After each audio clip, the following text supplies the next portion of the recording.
What would you do if you lost everything? Your home, your job, your marriage, your savings, and the only roof over your head became the rusty roof of an old car. Most people would give up. Most people would believe their story was over. But for Sarah Thompson, that was only the beginning. Because the woman everyone pitied. The woman people ignored. The woman who spent cold nights sleeping in a parking lot with her little daughter would one day become the CEO of a multi-million-dollar company. And the people who once looked down on her would never forget what happened next. This is Sarah's story. 10 years ago, Sarah believed she had a good life. Nothing luxurious. Nothing extraordinary. Just a simple life. A loving husband. A small suburban house. A stable office job. And her 6-year-old daughter Emma. Every morning she woke up before sunrise. She prepared breakfast. Packed Emma's lunch. Drove her to school. Then went to work. It wasn't glamorous. But it was enough. Sarah often told herself she was lucky. She had everything she needed. Or at least she thought she did. One evening she came home carrying groceries. She noticed her husband David sitting quietly at the kitchen table. Something felt wrong. His expression was cold. Distant. Almost like a stranger. "David, what's wrong?" she asked. He looked down. Then finally spoke. "We need to talk." 4 words. 4 words that destroyed everything. David confessed he had been seeing another woman. Not for weeks. Not for months. For over a year. Sarah felt the room spinning. The man she trusted most had been living a lie. Then came the second blow. "I'm leaving," David said. "And I'm moving to another state." Sarah couldn't believe what she was hearing. Their marriage. Their family. Everything was ending. In a single conversation. The divorce devastated Sarah emotionally. But financially, things became even worse. David left. The bills remained. The mortgage remained. The responsibilities remained. Sarah suddenly became both mother and father. She worked overtime whenever possible. Every dollar mattered. Then disaster struck again. 6 months after the divorce, the company where Sarah worked announced layoffs. Hundreds of employees gathered nervously. Everyone feared the worst. Sarah's manager called her into a meeting room. She already knew. The expression on his face said everything. "I'm sorry, Sarah." Those 3 words changed her life. She lost her job. Just like that. No warning. No second chance. No backup plan. Within months her savings disappeared. Rent payments became impossible. The bank sent notices. Then final notices. Eventually, foreclosure came. The house was gone. Sarah and Emma had nowhere to go. The first night inside the Honda Civic was unbearable. Sarah parked near a supermarket parking lot.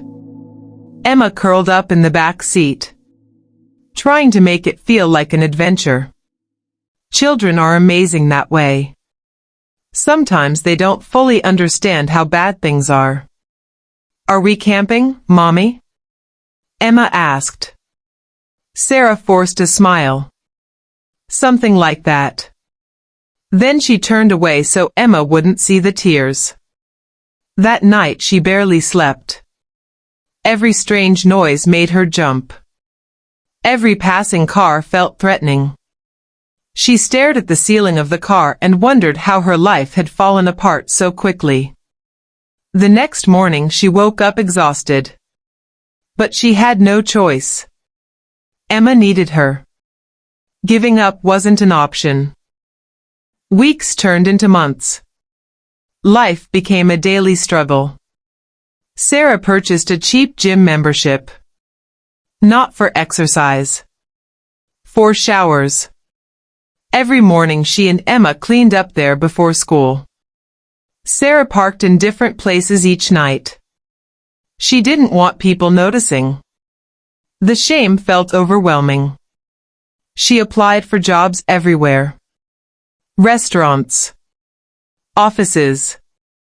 Retail stores. Call centers. Anywhere. Hundreds of applications. Hundreds. Most received no response. Others ended with rejection. Each rejection hurt. But Sarah kept going. Because she had someone depending on. One cold rainy night, Emma spoke softly from the back seat. "Mom?" Sarah looked over. "Yes, sweetheart? When are we going home?" The question shattered her heart. Because Emma still believed this was temporary. Sarah wanted to promise everything would be okay. But she honestly didn't know. That night, after Emma fell asleep, Sarah cried harder than she ever had. For the first time, she considered giving up. Maybe life had beaten her. Maybe she simply wasn't strong enough. Then she looked at her sleeping daughter. And something changed. She realized she wasn't fighting for herself anymore. She was fighting for Emma. And that made all the difference. A month later, Sarah attended a local job fair. She almost didn't go. She was exhausted. Discouraged. Broken. But she forced herself. Booth after booth rejected her. Then she met Michael Carter, owner of a small technology company. Unlike everyone else, Michael listened. Really listened. He asked questions. Read her resume carefully. Looked her in the eye. Treated her with respect. At the end of their conversation, he smiled. "I think you deserve a chance." Sarah nearly cried. Because nobody had said that in a very long time. The position wasn't impressive. Customer support representative. Low salary.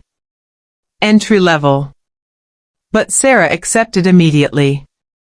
Her first paycheck felt like a miracle. Soon she rented a tiny apartment. Nothing fancy. One bedroom. Old furniture. But it was home. Emma danced around the empty living room. Laughing. Smiling. Sarah knew she had made the right decision. For the first time in months, they had hope. Most employees completed their tasks and went home. Sarah didn't. She stayed late. Studied business reports. Learned marketing. Learned operations. Learned sales. Learned leadership. People laughed. Especially Brian. A senior employee known for arrogance. Trying to become CEO, he joked. The office laughed. Sarah smiled politely. Then returned to work. She wasn't interested in proving people wrong. She was interested in improving herself. 3 years later, disaster hit the company. Its largest client threatened to leave. Millions of dollars were at risk. Executives panicked. Meetings lasted for hours. Nobody had solutions. Then Sarah raised her hand. The room became silent. She presented a detailed recovery plan. Weeks of research. Weeks of preparation. Every problem addressed. Every concern answered. The executives were stunned. Michael approved the plan immediately. The result? The client stayed. The company survived. And Sarah became a hero inside the organization. Promotions followed rapidly. Team leader, manager, director, vice president. Each role brought new challenges. Each challenge made Sarah stronger. Meanwhile, Brian remained stuck. Still complaining. Still blaming others. Still refusing to grow. The difference wasn't talent. The difference was attitude. 5 years later, Michael announced retirement. The board launched a CEO search. Candidates arrived from huge corporations. People with impressive resumes. Expensive suits. Years of executive experience. Then Michael made his recommendation. Sarah Thompson. The board hesitated. Could a former homeless single mother really lead the company? Michael showed them the numbers. Growth. Profits. Innovation. Employee satisfaction. Everything pointed to Sarah. The vote was unanimous. Sarah became CEO. On her first day as CEO, Sarah arrived before sunrise. Just like she always had. She stood beside the office window, looking at the city, remembering the parking lots, remembering the cold nights, remembering the fear. Then she opened a drawer. Inside was an old photograph. Emma sleeping in the back seat of the Honda Civic. Sarah had kept it all these years. A reminder. A reminder of where she came from. And why she could never stop fighting. Years later, Brian lost his job during restructuring. Ironically, he requested a meeting with Sarah. The same woman he once mocked. He sat nervously across from her desk. Sarah listened carefully. Then she offered him advice. Resources. Career coaching. Support. Brian looked shocked. Why would you help me after everything? Sarah smiled. Because someone once helped me when I had nothing. Today, Sarah leads one of the most successful companies in the region. But she never forgot the woman who slept inside a car. The woman who felt hopeless. The woman everyone overlooked. Because that woman taught her the most important lesson of all. Success doesn't belong to the strongest. Success doesn't belong to the smartest. Success belongs to the people who refuse to quit. And sometimes, the darkest chapter of your life becomes the beginning of your greatest story.